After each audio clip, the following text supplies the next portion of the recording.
Shalom Bapak Ibu. Saya mau tunjukin sebuah video gambaran gimana Musa waktu naik ke gunungnya Tuhan. Tuhan ketemu dengan Tuhan, maaf Bu, saya bukan mau ini, tidak Bu. Saya mau sampaikan ini, saya takut. Tapi saya mau cerita tentang hal ini. Boleh ada videonya Mas Teguh? Oke, Bapak Ibu, saya tidak sedang menyindir seseorang dan siapapun. Bapak Ibu lihat, saya cuma nangkap waktu Ibu sampaikan, Ibu tidak sampai. Tapi yang saya tahu ada Panji, ada yang mewakili, bahkan ada yang naik. Ini titik yang paling atas banget Bapak Ibu. Ini seorang pemimpin jenderal yang buat saya, selama saya ikutin beliau, dan hari itu saya bisa lihat bagaimana Ibu Puji bisa naik dari bawah dengan sukacita, dengan semangat naik tuh sampai di atas Bapak Ibu. Bahkan tidak jatuh dan sebagainya. Saya begitu lihat ini, saya skip video yang satunya dikirim oleh Bu Lydia. Saya nggak mau tunjukin. Oke, terima kasih Bapak Ibu. Bapak Ibu, bagaimana perjuangannya Musa naik ke gunungnya Tuhan. Dia naik dan sebagainya, nggak ada yang tahu gitu ya. Tapi buat saya gini, saya ingat waktu Ibu berkata gini, kamu naik ke atas, dan saya cuma ajak, ayo Bu, dikit lagi Bu. Kayaknya Ibu udah mau kesal, dikit lagi, tapi belum nyampe. Tapi Bapak Ibu, waktu saya nyampe ke atas, itu bukan tentang nama saya, tapi nama yang pertama kali disebutin pasti namanya Ibu Puji duluan. Dalam hukum ketentaraan, seorang anak buah akan naik terus sampai ke atas, dan bukan namanya dia, tapi nama pemimpinnya yang naik Bapak Ibu. Dan singkat cerita, waktu saya naik Bapak Ibu, itu Ibu sampaikan bahwa berangkat jam 12, dari sini jam 1 Bapak Ibu. Ibu udah instruksi, ayo semuanya istirahat tidur. Tapi saya gak bisa tidur Bapak Ibu, ini jam 6 sore. Udah disuruh tidur sama pemimpin kami, bagaimana gitu ya. Tapi saya masih buat penetapan dan sebagainya. Singkat cerita, baru setengah 11, baru saya meram sebentar Bapak Ibu. Tiba-tiba baru meram, tiba alarm saya bunyi, saya bangun. Singkat cerita, saya naik gunung, saya melihat bagaimana semua dari generasi-generasi, ada yang lebih senior, kemudian ada yang baru. Kami semuanya ngantri siap naik Bapak Ibu. Buat saya kurang lebih 80-90 derajat kemiringannya. Jadi kalau naik itu butuh anugerah dan pertolongan Tuhan. Dan kami mulai setiap panggilan yang di bagian belakang pemimpin panggilan mulai keluarin jurus saktinya. Yang Supra berkata, saya terbang dengan sayap nyampe di atas. Yang imam berkata, Tuhan, oke, setiap tanah yang kuinjak jalan kudus lagi Tuhan. Dan raja yang paling belakang, semuanya Bapak Ibu. Singkat cerita, saya naik tapi saya bilang, Tuhan, saya ngantuk bener. Sambil naik sambil tutup mata Bapak Ibu. Semua center dan sebagainya, saya cuma di belakang, saya bilang gini, Tuhan, ini kalau naik dalam keadaan ngantuk pasti gak akan nyampe. Saya tidak sama seperti Samuel yang 70 tahun yang lalu, beratnya palingan 54, 60. Ibu Puji suruh naik, saya akan naik lompat dan sebagainya. Tapi hari itu ada sebuah kejadian yang harus saya turun dari mobil, dan saya harus lari karena sesuatu. Dan saya lari dari bawah, naik sampai di atas, saya hosa Bapak Ibu, capek. Udah gak kuat lagi gitu ya. Itu baru nyampe di tempat parkiran dan harus naik. Begitu nyampe, saya bilang, Tuhan, ini pasti gak lucu kalau saya gak nyampe ke atas. Berat badan seperti ini, tapi gak nyampe. Bapak Ibu tahu, yang ajaibnya, saya cuma lihat gini, Tuhan, saya mau lihat pemimpin saya naik. Saya yakin hari itu malaikatnya Ibu Bu In ada yang sama Bu Puji. Kenapa saya sampaikan gitu Bapak Ibu? Karena pas saya nyampe di atas, saya lihat kok tongkatnya Ibu nih beda ya. Saya perhatikan, ini bukan punya Supra, tapi punyanya Ibu. Pas saya lihat, oh iya pantasan Ibu dengan kuat dan gagahnya. Bapak Ibu itu naik batu yang besar, ada tali. Beliau naik. Wah, luar biasa. Gak lucu. Nanti cerita yang lainnya saya skip, saya sensor nama seseorang dan sebagainya. Bagaimana bro? Siap naik? Ya betul, anugerah Tuhan naik. Saya tahu oke naik. Dan ini yang saya mau cerita Bapak Ibu. Boleh lanjut. Ternyata hari itu sama peristiwanya dengan Musa. Tuhan berkata kepada Musa, Keluaran 33 ayat 21. Berfirmanlah Tuhan, ada satu tempat dekatku di mana engkau dapat berdiri di atas gunung batu ini. Waktu saya pulang renungkan, masa saya bilang, Tuhan gak enak Tuhan. Ibu kok sampaikan tentang gunung, terus saya bahas tentang gunung gak enak. Nanti seperti saya sindir. Enggak. Bukan Bu. Tapi yang Tuhan mau sampaikan gini, ada sesuatu yang Tuhan mau sampaikan buat setiap kita. Kenapa kita mesti, kalau saya pinjam temanya Pak Joshua, why kenapa kita harus ke Gunung Batu jam 1 subuh, harus berangkat dan naik ke atas. Semua yang naik kita adalah orang-orang yang berat badan, yang tidak sama seperti dulu lagi, dan orang-orang yang baru pertama kali naik. Saya ulang, Tuhan ini ada yang jatuh, saya gak mau tertawa. Saya bilang, ayo naik, ayo. Gak bisa tertawa Bapak Ibu, kalau tertawa berdosa kira-kira gitu ya. Tapi buat saya semuanya bisa nyampe di atas Bapak Ibu. Di atas cuma tempat berdiri. Jadi kalau Pak Jo suruh kita nari, oke, kita nari penari. Ternyata pemimpin 7 panggilan itu penari inti kalau bisa. Semuanya kami nari, dipimpin oleh Pak Obed, kita nari. Bapak Ibu itu satu langkah itu pasti udah turun di bawah. Satu langkah ke kiri udah turun di bawah. Tapi kami bisa nari. Saya bilang, Tuhan terima kasih kami bisa nari. Tapi hari itu saya lihat seorang jenderal mau naik lagi ke atas tempat yang tinggi lagi pakai tali. Tadi yang Bapak Ibu lihat videonya, Ibu naik. Saya bilang terima kasih Tuhan. Tanpa disadari itu tongkat malaikatnya Ibu Panglima juga ikut naik ke atas, yang nopang sampai ke atas. Dan firman-Nya begini, berfirmanlah Tuhan, ada satu tempat dekatku di mana engkau dapat berdiri di atas gunung batu ini. Ada sesuatu yang Tuhan mau sampaikan. Ada tempat dan dekatku. Kata dekat dari kata dasarnya kum, atau biasa disebut makom, bukan makam Bapak Ibu. Makam biasa tempat, kalau di Indonesia itu Bapak Ibu tahu. Tapi makomnya adalah tempat yang dimana dalam budayanya Israel, budayanya Yahudi, ini berkaitan dengan satu tempat yang berkaitan dengan ibadah, berkaitan dengan tempat buat mempersembahkan korban, menaikkan doa di hadapan Tuhan. Tapi dari kata dasar ini yang punya arti yaitu bangkit dan berdiri. Bangkit dan berdiri. Kenapa Tuhan mau suruh kita naik sekali lagi di gunung batunya Tuhan? Meski Bu Panglima di Cina, tapi Tuhan bahwa di tempat ini Tuhan berkata bangkit dan berdiri. Lihat sekali lagi. Sebab Mahanaim bukan lagi kota yang kecil Bapak Ibu. Sebab kita ini akan ada selalu di atas gunung batunya. Boleh lanjut ayatnya, berkata, engkau ini sebuah kota, dibilang gini, kamu adalah terang dunia. Bayangin kami cuma putar lagunya Pak Joshua, haleluya, terus kudus lah. Itu sampai terdengar di bawah Bapak Ibu.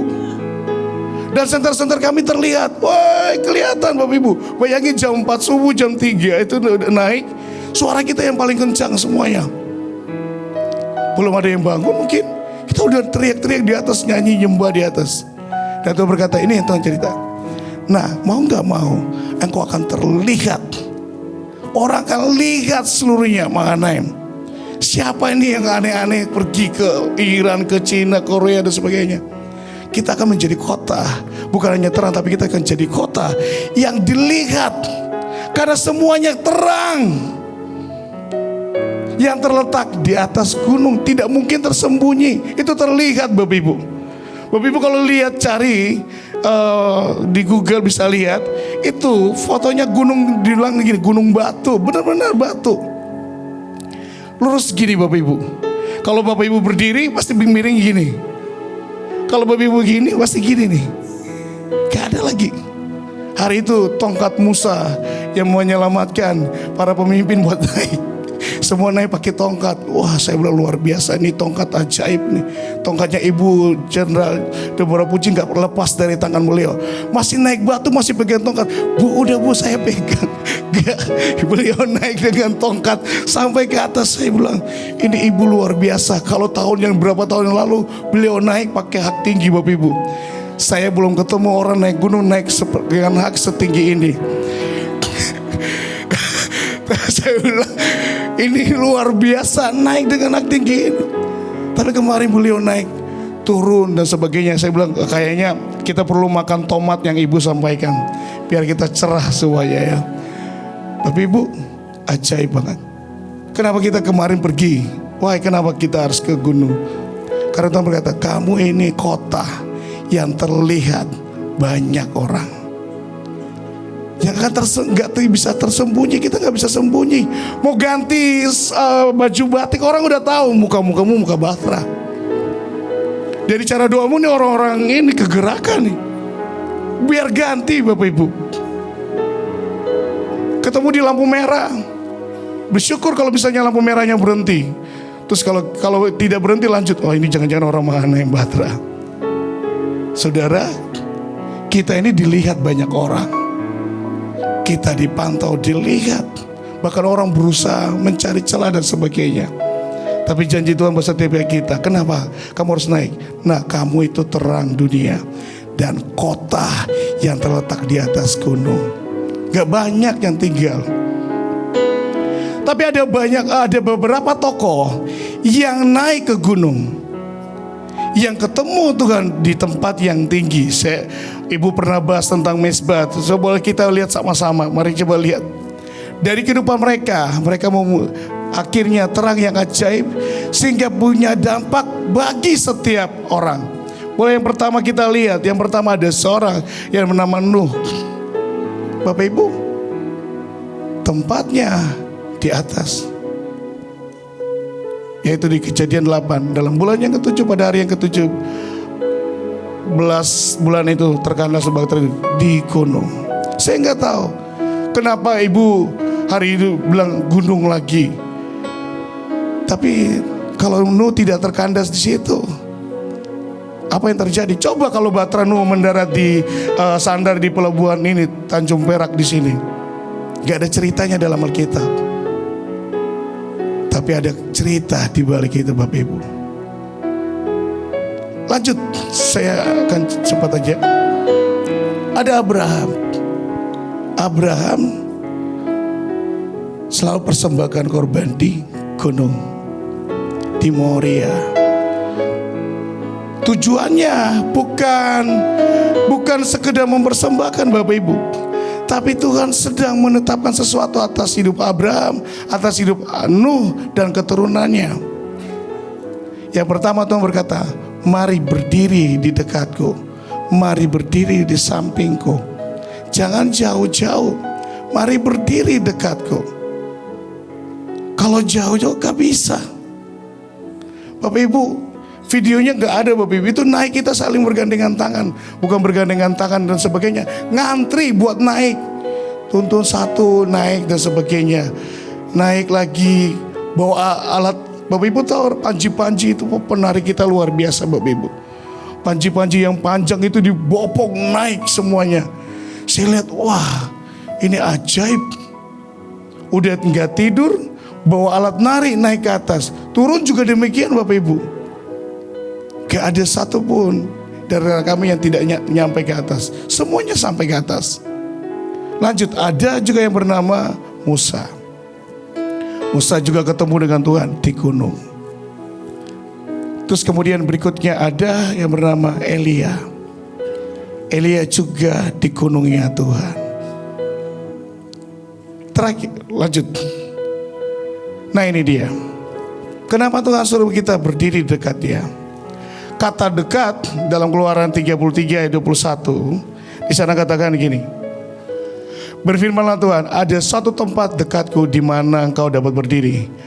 Dari kata dekatku, yaitu dekat, yaitu nasab, yang artinya Bapak Ibu, berdiri, menetapkan, membangun, dan menempatkan.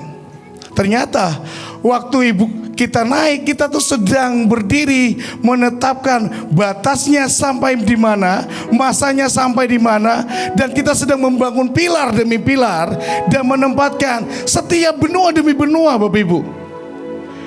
Waktu saya baca ini ternyata tidak kita hanya disuruh naik ke gunungnya Tuhan, di Gunung Batu, enggak. Tapi yang pertama Tuhan berkata, ayo berdiri. Kemudian yang kedua adalah kamu harus menetapkan.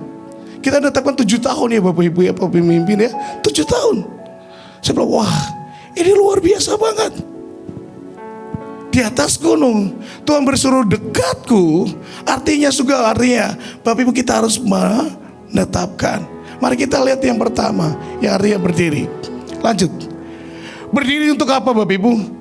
Berdiri sesuai dengan perjanjian dan kita memenuhi tugas. Dalam Yesaya 21 ayat 8, kemudian berserulah orang yang melihat itu, di tempat penghijauan, ya Tuhanku, aku berdiri senantiasa sehari suntuk, dan di tempat pengawalanku aku terpancang setiap malam. Bapak Ibu, berdiri di atas seperti posisi kita, panggilan kita. Ibu pemimpin kita, panglima kita, bukan karena tidak ada kerjaan suruh 7 panggilan naik di atas, tapi Tuhan mau supaya kita berdiri sesuai dengan tugas kita, dengan tanggung jawab kita dan panggilan kita yang Tuhan berikan dalam hidup kita, di tempat yang dimana Tuhan inginkan. Kalau hari itu gak ada satu panggilan, saya gak tahu apa yang terjadi. Tapi semuanya nyampe di atas dan kita mulai deklarasi Bapak Ibu. Itu deklarasinya panjang sekali, bukan satu lembar. Saya lihat rekaman demi rekaman setiap dari Bapak Ibu itu bisa 21 menit dan udah habis. Pak Jos berkata deklarasi, kita udah drone itu udah terbang kanan kiri, kita masih baca terus. Wah, suara kita menggelegar, seluruh gunung itu menggelegar suara kita. Saya pikir saya udah habis. Ternyata panggilan pilar panjang lagi. Habis pilar lanjut lagi membelah. Wow, dalam nama Yesus kami tetapkan. Habis 7 gunung, kemudian 9 gunung kesehatan. Saya pikir udah habis. Masih ada lagi deklarasi benua. Wah, semuanya panjang. Bapak Ibu itu suaranya kami semuanya menggelegar. Pikirnya udah habis Bapak Ibu. Ternyata masih lanjut lagi, yaitu penetapan buat provinsi. Wah, itu panjang lagi. Kami udah mulai habis, masih muncul lagi dari pilar. Oh, tiba-tiba lagi dari supra. Semuanya naikkan. Karena semuanya berdiri pada panggilan dan posisi perjanjiannya. Tuhan panggil Musa bukan sekedar berdiri dekatnya, tapi Tuhan berkata kepada Musa, mari berdiri di perjanjianku dan posisimu supaya engkau bisa menetapkan. Yang kedua adalah kita belum oke. 1 Samuel 7 ayat 17. Lalu ia kembali ke Rama. Kata berdiri di sana juga mempunyai arti adalah kita memerintah Bapak Ibu. Coba bayangin Bapak Ibu. Kalau bisa Bapak Ibu nggak bisa bayangin, lihatlah gunung itu. Itu gunungnya cuma satu berdiri buat cuma jalan buat berdiri satu orang. Dan semuanya berdiri dan mulai memerintah. Tangan kami itu sakti banget itu tunjukin. Semua naikin tongkatnya dan bertunjuk memerintah. Tuhan mau kita berdiri juga memerintah. Menetapkan, oh ini. Dan di sana ia mempersembahkan bagi Tuhan. Mari setiap panggilan buat setiap kita yang ada di tempat ini, mari berdiri tempat perjanjian yang Tuhan berikan buat kita. Yang kedua adalah mari mulai memerintah. Tetapkan memerintah. Lakukanlah seperti panggilan yang Tuhan bagi dalam hidup kita. Saya bilang, Tuhan, ini habis naik gunung, apalagi Tuhan. Dan tiba-tiba ada tanggal, ada tanggal 18 lagi ada Bapak Ibu. Nanti 18, nanti bulan Juni kita akan lagi kuasai laut Bapak Ibu. Kita mau menetapkan lagi dan sebagainya. Yang berkata berdiri, poinnya adalah mari berdiri sesuai dengan tugas dan di tempat perjanjian kita. Tuhan mau naik di atas gunung supaya kita ada di tempat perjanjian. Dan mulailah memerintah. Saya bersyukur banget, saya lihat pemimpin saya Ibu Deborah Puji naik gunung. Wah, beliau, kalau kita turun kan kita balik ya Bapak Ibu ya, balik badan gini ya Bapak Ibu ya, terus kemudian turun. Tapi maaf ya Ibu, saya bilang ini luar biasa, beliau tuh turun dengan tongkat terus selesai gitu ya, turun kemudian enggak Bu, balik Bu. Ibu enggak mau balik Bapak Ibu, enggak, turun aja biasa gini. Saya bilang Tuhan, ya tadi 2, 3, 4 orang balik badan turun. Oke, saya arahin kanan, ke kiri, kakinya buat lagi kiri. Ibu enggak. Ibu turun biasa aja, pegang tali juga turun gini. Kayak orang jalan biasa Bapak Ibu. Saya bilang Tuhan, ini orang yang berdiri di tempat perjanjian dan orang yang berdiri memerintah. Saya pasti yakin beliau perintahkan malaikat pegang kaki saya kanan, pegang kaki saya yang sebelah kiri malaikat. Awas kalau kamu gak pegang ya.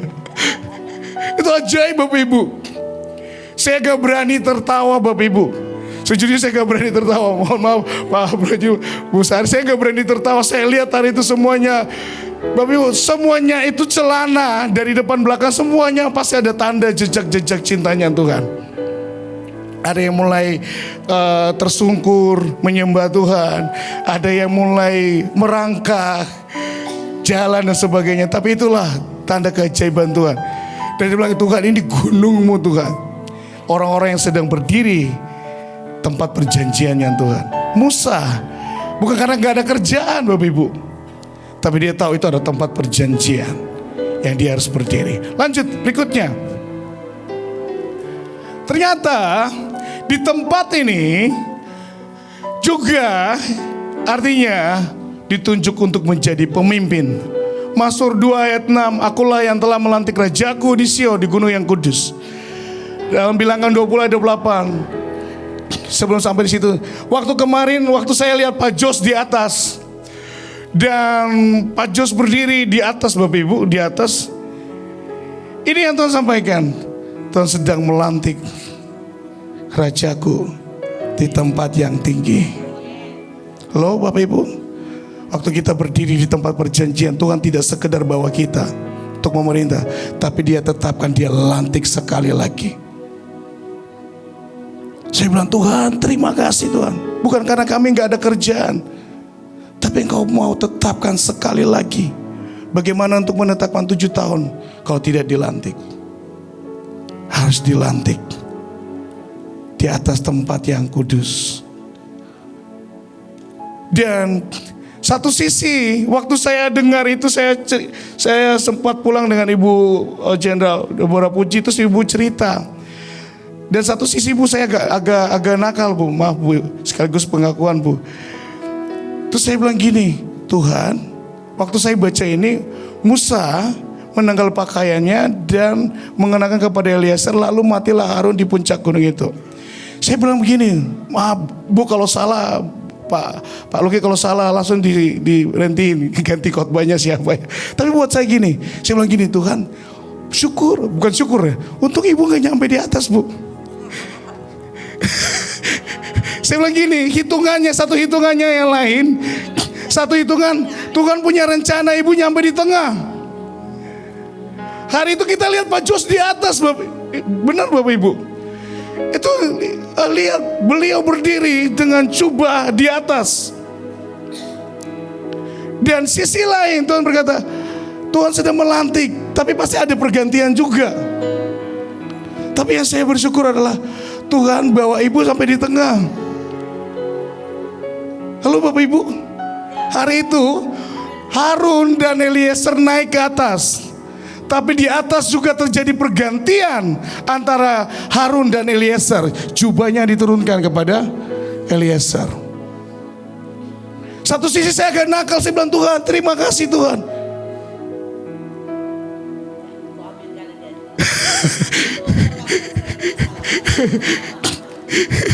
Saya bilang Tuhan, sisi ini berarti Ibu punya masih tanggung jawab yang panjang ke depan. Ada hal yang Tuhan mau kerjakan lagi. Halo? satu sisi Tuhan bawa kita naik di atas, tapi sisi yang lain ada pergantian di dalamnya.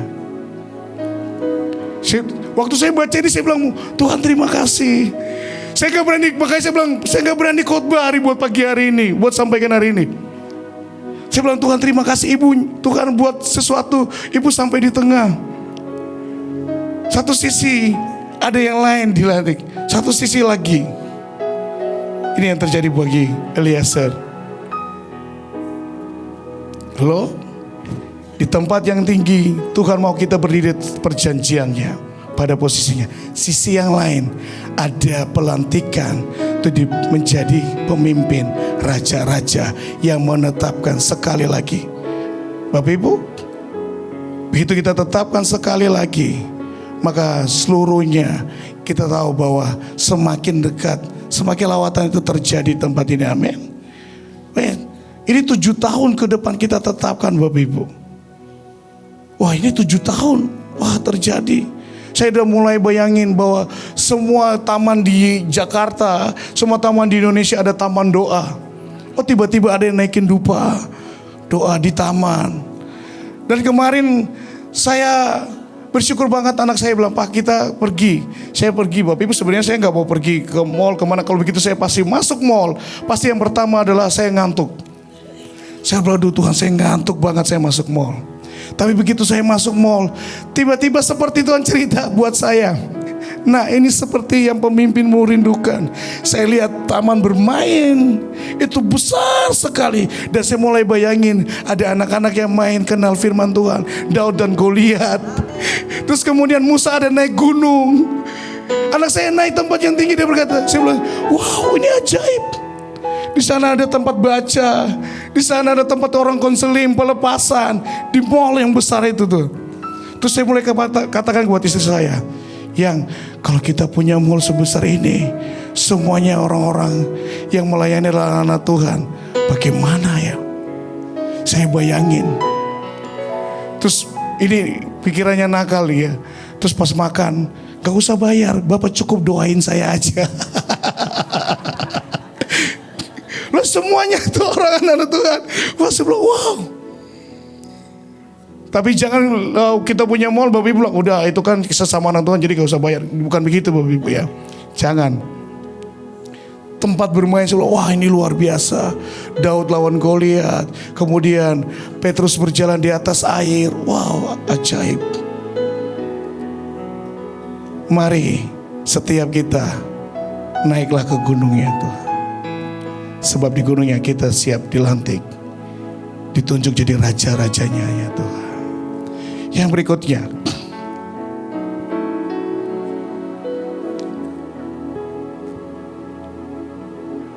dan dari arti kata nasab itu artinya mendirikan pilar. Kita tidak sekedar dipilih jadi dilantik jadi raja, berdiri di tempat perjanjian, tapi Tuhan juga mau di tempat yang tinggi kita mendirikan pilar. Tancapkan sekali lagi pilar-pilarnya Tuhan. Kejadian 35 ayat 14. Kemudian Yakub mendirikan tugu di tempat itu, yakni tugu batu. Ia mempersembahkan korban curahan dan menuangkan minyak. Bapak Ibu, dari cerita ini ujungnya Bapak Ibu tahu, bait suci, bait Allah, tempat yang sama pernah Abraham juga mempersembahkan Ishak. Di tempat ini juga yang sama ada baitnya yang terbangun Bapak Ibu. Dan Tuhan mau sekali lagi, mari tancapkan pilar. Waktu saya baca ini, wah ajaib banget. Ternyata Tuhan mau kita dirikan pilar. Bapak Ibu, yang kita naik itu bukan tangan kosong Bapak Ibu. Saya lihat itu ada yang bawa pohon ara, itu gede itu. Ada pohon ara, ada bawa, saya nggak tahu, mungkin ada bawa semen kali. Semen, batu, bawa naik semua ke atas. Dan di atas kita mulai lakukan apa yang Tuhan. Itu mulai pilar demi pilar yang ditanam Bapak Ibu. Perjanjian demi perjanjian yang ditanam sekali lagi. Saya bilang sama ada bujangnya ibu namanya Robin. Bin, kamu bawa apa? Pohon Pak. Mana saya lihat pohonnya. Saya bilang, Bapak Ibu itu pohon. Iya memang pohonnya pohon ara, bawa tenteng. Dan saya lihat dia seperti saya melihat waktu saya berapa puluh tahun yang lalu, kurus terus segitu. Di belakangnya udah gitar, ada bawa tikar. Saya bilang, kamu bawa tikar buat apa? Kamu berdoa atau kamu mau tidur di atas? Ternyata tikarnya nggak dipakai di atas ya. Di bawah udah tikar, tas ransel bawa, tenteng. Saya berpikir ini Tuhan kalau gak nyampe, berarti pohon gak mungkin tanam di pinggir atau di tengah. Tapi begitu saya sampai ke sana Bapak Ibu, Pak Joshua itu bilang pemimpin naik jam 6 ya Pak. Jam 6 ya. Tapi kita tuh semua ngotot Bapak Ibu, gak mau naik jam 6. Langsung begitu kloter pertama naik, selang berapa menit semuanya naik. Saya dalam hati begini, tadi dibilang kita jam 6, ternyata jam 4 lewat hampir jam 5 kita udah naik. Wah ini luar biasa. Pas penari nyampe udah narik, kita juga udah nyampe Bapak Ibu. Sebelah ini cepat sekali Bapak Ibu. Ini orang-orang yang luar biasa Bapak Ibu, yang gak sabar mau tanam sekali lagi pilar-pilar perjanjiannya Tuhan. Kita tidak sekedar buat nanam Bapak Ibu. Kalau mau tanam boleh ada pekarangan di lingkungan Mahanaim. Ini Tuhan berkata, tancapkan sekali lagi pilar-pilarnya. Dan persembahkan korban. Di atas kita nyanyi nyembah Tuhan juga. Dan yang ajaibnya di sini, dan menuangkan minyak. Ya satu tindakan profetik saya lihat ada Pak Jos nuangin minyak dan anggur kalau nggak salah. Itu dituangkan di sebelah. Wow, ajaib banget. Semua pertanyaan kenapa di atas gunung, Tuhan jelasin, karena ada pilar yang sedang ditanam sekali lagi. Bukan hanya buat bangsa ini, tapi seluruh bangsa demi bangsa yang ditancapkan sekali lagi. Yang terakhir, lanjut. Oke, ini dia. Di atas Tuhan berkata, mari mulai perbaiki dan menetapkan batas-batasmu. Mazmur 74 ayat 17. Engkaulah yang menetapkan segala batas bumi, musim kemarau, musim hujan, engkaulah yang membuatnya. Kau berkata kepada hujan semuanya, berhenti. Engkau yang tetapkan batas-batas itu. Loh, ini siapa yang gak ada kerjaan Bapak Ibu? Awan gelap tiba-tiba dalam bawa mobil, tangan terangkat. Awan, awas ya, lu turun ya. Kamu ngerti ya, jangan turun hujan ya. Kita tentukan batasnya Bapak Ibu. Ulangan 32 ayat 8 masih juga. Ketika yang sangat tinggi membagi-bagikan milik pusaka kepada bangsa-bangsa. Ketika ia memisahkan anak-anak manusia, maka ia menetapkan wilayah bangsa-bangsa menurut bilangan anak-anak Israel. Di tempat yang di atas ketujuh pemimpin, saya tahu pasti penari semuanya. Pak Jenderal Joshua juga sedang menetapkan buat seluruh bangsa mana yang belum dimasuki harus segera dimasuki, didatangi semuanya. Kita tentukan batas-batas di mana kita kuasai.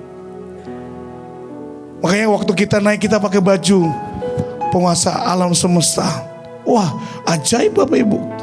Habis dari gunung, bulan Juni nanti di laut. Wah, kita tetapkan lagi laut.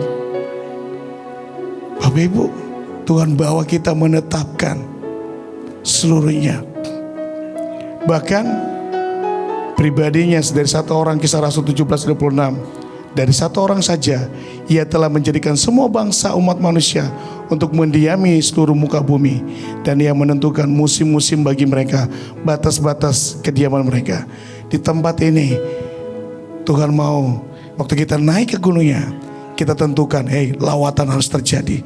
Lawatan terjadi, pertobatan terjadi, semuanya harus terjadi. Mari. Tuhan tidak sekedar atau sedang mengerjain kita buat naik gunung, enggak. Tapi waktu di atas gunung, kita sedang tetapkan sekali lagi buat bangsa-bangsa. Saya bilang, Tuhan terima kasih Tuhan, buat sekali lagi kau bawa kami ke gunung. Bukan gunung yang gunung selamat dan sebagainya, tapi yang kau berikan nama Gunung Batu. Saya pikir gak ada Bapak Ibu, ternyata Memang benar-benar ada di Google namanya Gunung Batu. Dan waktu saya cari, ternyata ada di Keluaran 33 ayat 21 di Gunung Batu. Itu dekat dengan Tuhan. Celah di mana Musa berdiri dan dia meminta belas kasih anugerah Tuhan buat bangsanya. Dia berdiri bukan karena dia sekedar dilantik dan sebagainya, tapi dia juga memohon belas kasih anugerah Tuhan untuk berjalan sekali lagi dengan bangsa itu. Waktu kami di atas, kami Tuhan, mari jalan sekali lagi. Kami nggak tahu 7 tahun ke depan kalau Engkau nggak nyertai kami, Tuhan, apa yang terjadi, Tuhan? Mari jalan sekali lagi dengan kami. Itu yang saya mau bagikan buat kita pagi hari ini. Mari di tempat yang tinggi. Bukankah Bapak Ibu ini cocologi mungkin ya, Bapak Ibu naik di tempat ini, Bapak Ibu menentukan banyak hal. Tapi Tuhan kemarin bawa kita naik ke gunungnya Tuhan. Jam 1 Bapak Ibu, bukan siang Bapak Ibu, ini subuh. Jam 1 selesai jam 8. New beginning yang baru Tuhan kerjakan selesai buat bangsa kita dan hidup kita. Amin. Itu aja yang saya bagikan buat Bapak Ibu. Tuhan Yesus memberkati.